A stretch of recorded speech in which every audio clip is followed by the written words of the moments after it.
Hi everyone, welcome back. Great to have you. I have Kristina with me today that I'm really excited to share her story and have her tell her story.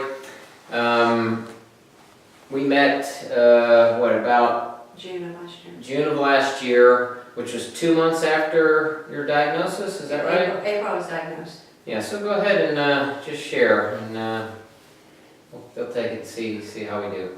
Well, thank you very much for allowing me this opportunity to share my breast cancer journey, because it truly is a journey. As Dr. Ganino was saying, I was diagnosed last April with breast cancer. I went in as a routine annual visit with my doctor. He found a tumor on my right breast. Quite frankly, I didn't think anything about it. I thought, it's no big deal. Let's go do an ultrasound. So we did the ultrasound. The doctor said, that doesn't look very good. Let's do a biopsy. I thought, oh, here we go. He did the biopsy, and unfortunately, a few days later, I got a call from the doctor that said, I'm sorry to tell you, Kristina, you have breast cancer. It's okay, right? It's all right.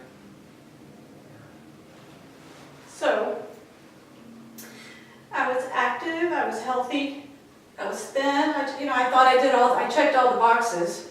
I had no symptoms whatsoever, so that was even more of a shocker that I came through. And so, the journey begins. It was an emotional roller coaster. That first weekend, I just remember crying out to God and praying.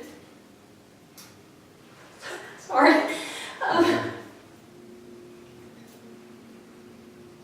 That, why is this happening? I've got kids, I have a family, and, I'm not going to let this stop me. So I did a good cry for a couple days, and I'm a very type A personality, which those who know me will stand up for that. And I said, okay, on Monday, I said, let's do this. I'm going to fight this, and we're going to get through it. So a doctor's appointment started happening, x-rays, CT scans, very conventional. I'm doing what the doctors are telling me, and it was just craziness. The emotions, decisions had to be made. They pressure you, have to make the decision right now. Do I do chemo? Do I do radiation? Do I do a mastectomy? Both. It was just crazy. Well, during that same time, I had reached out to a group where I live in Murphy, to a group of moms, and said, help me. So they did, and it was amazing. It was truly amazing. The outpouring of prayer was unbelievable. I had people praying from LA to Dallas to London, England. It was amazing. And then I met some breast cancer survivors through that, and they could talk the talk because they walked the walk, and prayed with me and had coffee, and it was amazing. But with all that, the seed was planted of, there could be something different. Several folks told me to read, this book called Radical Remission, and it was almost a game changer for me to realize that you can survive and not necessarily have to do chemo and radiation, and to surround yourself with love and people that are supportive of you. And Chris Beats Cancer was talked about, and Truth About Cancer, and Dr. Axe and Dr. Maricola. I had never heard of any of these, clearly, because I had not been down this path. So I thought, okay, there is something else out here.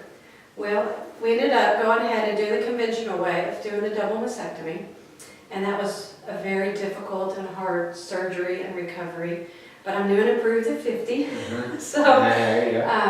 But God has put people in my path throughout this whole journey. While I was in recovery on a walker, my son had a friend come over, and I had never met this woman before, and she was talking to me about, my surgery and where I was going to go, and I didn't know at the time chemo was going to be an option or not, and she said, well, I have this doctor my husband went to, and his name is Ganino. I'm like, how do you spell that? She said, I don't know.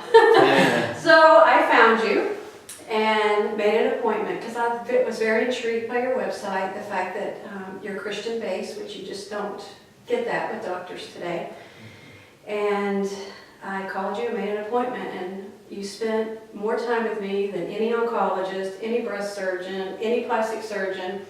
I thought, okay, this is very intriguing, and this is how God works. I left your office. The oncologist at the time called me, and said, I hate to tell you this, but we got your pathology report and your tumor is considered statistically highly aggressive. We want you to do 6 months of chemo. And I had just left her office. Literally, we were pulling out of the parking lot. And God's timing was amazing. Because I thought, no, I can't do this. I felt immediately sick, and it just, the Spirit was telling me, don't. And I didn't. I said, I'll call you back. I went on vacation, and I never called her again. But what I was surprised about was because modern medicine convinces you that chemo and radiation is the only way, the fallout I had with those who are closest to me, because they thought I was giving up. When I said I'm refusing chemo, I was amazed at how could you do this? You have kids, you have a life, why would you not do it?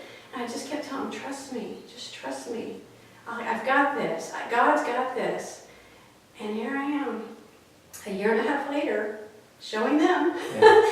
But it takes a lot of sacrifice. I mean, when I met with you, we discovered that I had yeast and toxin in my blood. So we started with a Candida diet. And then we discovered after all the surgeries and the CT scans, I had heavy metals. And so we did the whole detoxification of heavy metals. Regretfully, I had to give up sugar and gluten, and pretty much eliminated sugar, gluten, dairy, soy, and red meat for the most part. I juice every week. I follow Chris Beats' cancer regimen with his suggestions of juicing. I sought out a counselor to help me find the emotional aspects of it, of what created the cancer in the first place, and resolved unresolved issues, which I didn't know still existed. I exercise about five days a week, and that's proven successful. When my oncologist told me last week, oncology appointment, that my bone density for a woman my age, and on tamoxifen, it actually improved. So everything I'm doing, which they've never seen. Right, which she said is very unusual. And then please don't be scared if they lay out 20 supplements for you, because it's okay. In my case, I just lay out the pills each day and take them throughout the day, usually after a meal or before a meal, depending on what the suggestions are. But, you know, through the regimen, through the IVs, my oncologist, who I just met with last week, said I'm in perfect health, keep doing what I'm doing, and that's where we're going. Great. So I think Kristina's downplaying it just a little bit. Her disease is node positive. In other words, our general approach here is, you know, when you have surgery, you biopsy the lymph nodes. Your prayer is that you come back and you have negative nodes.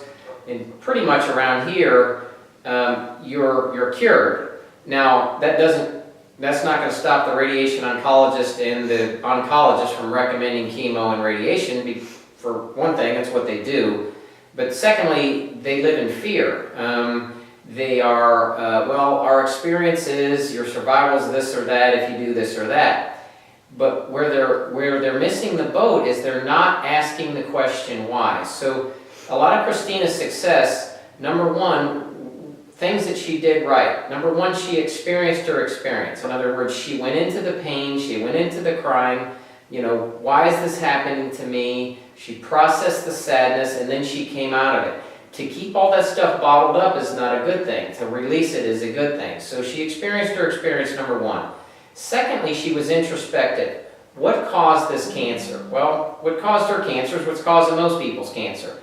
40% of the population is gluten sensitive and they don't know it. So gluten antibodies chipping away at whatever part it's causing cancer. Secondly, 85% of the population has a mutation to an enzyme called MTHFR, which makes them not such a good detoxer of heavy metals. Kristina had heavy metals. Metals cause cancer, and they create an acid pH, which is where cancer grows good. So if you're in the dark and you don't know that, you don't clear them, well, obviously you're probably not going to have a good outcome. The thing that I love about this woman is, in the face of node-positive disease and everybody telling her to do all this stuff and trying to scare her to death, she turned to a higher energy source for her healing, which says, you know what? Chemo doesn't feel right to me. I know everybody down here on earth is trying to tell me this, but I just have a gut feel that it's just not right for me. The same gut feel that Chris Wark had 14 years ago with metastatic colon cancer that he decided to trust. And he's 14 years later, and he looks as good as Kristina does. I mean, the guy's healthy as the day is long with, with liver mets. So, so those are the elements that go into all this, right? Balance your pH, detox your metals, clean up your candida, get off gluten, support MTHFR, lift prayer daily, and lead. Lead by example. Show people that you can beat this thing and you don't have to live in fear, because trust is a much higher energy state. And that's where healing happens, ultimately, is acceptance and forgiveness. Amen? Amen. So we thank you all for watching. Thank you for being witness to Kristina's miracle. Share it with as many people as you can. God bless you, and happy holidays.